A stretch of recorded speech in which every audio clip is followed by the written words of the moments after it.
रची रची अंगनाली पावले बानी चौका पुरवले बानी हो।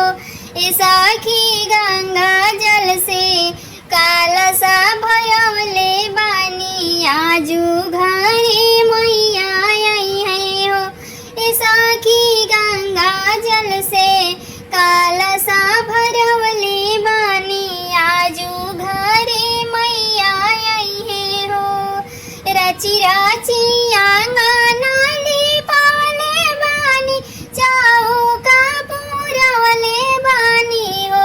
ये सखी गंगा जल से कालसा भरवले बानी आजू घरे मैया आई है हो।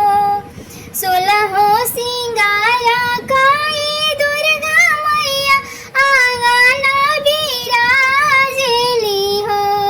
16 सिंगारा काई दुर्गा मैया आंगन बिराजली हो। ए सखी नवा दिना पूजब चरनिया भवाना माँ के भाग जागल हो।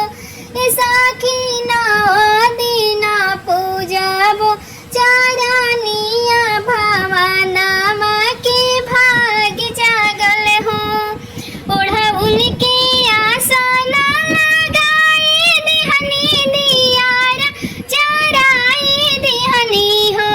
ए सखी मह मह मह के लहू मिया बिराजे दुर्गा हमारे घरे हो। ए सखी गम गम गम के लहू मिया बिराजे दुर्गा हमारे घरे हो। सोने के थरिया में फल फूलाया छाता जुटाई दिहनी हो।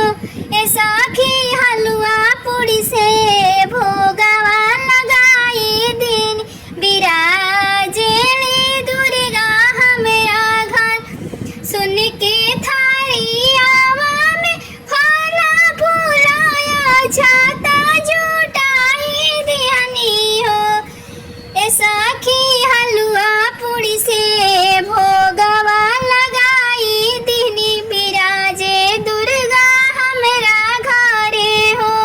लाले लाले चुंदरी मांगाई लिहनी माई के ओढ़ाई दिहनी हो। ए सखी लाले सिनुरा माई के पहिराई दिहनी बिराजे दुर्गा हमरा घरे हो।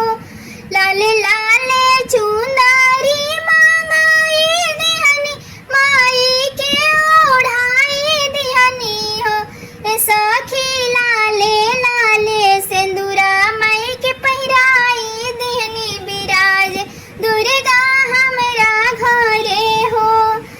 गंगा जल से पाऊँ पखार दिहनी आरती उतार दिहनी हो। ए सखी छकिया लवंग के कईनी भोगवा बिराजे दुर्गा हमरा घरे हो। गंगा जल से पाऊँ पखार दिहनी आरती उतार दिहनी हो। ए सखी छकिया लवंग के भोगवा लगा दिनी दुराजे दुर्गा हमरा घरे हो। रची रची अंगनाली पाइले चौका पुराइले हो। ए सखी गंगा जल से कालसा भराइने आजू घरे दुर्गा आई है। आजू घरे साधु बहिनी आई है हो। ए सखी गंगा जल से कालसा भराई दिहनी आजू घरे मैया आई है। आजू घरे मैया आई हनी हो। प्लीज़ मेरी गीत अच्छी लगी तो वीडियो को लाइक कमेंट सब्सक्राइब जरूर करें और कमेंट में जय माता दी जरूर लिखें।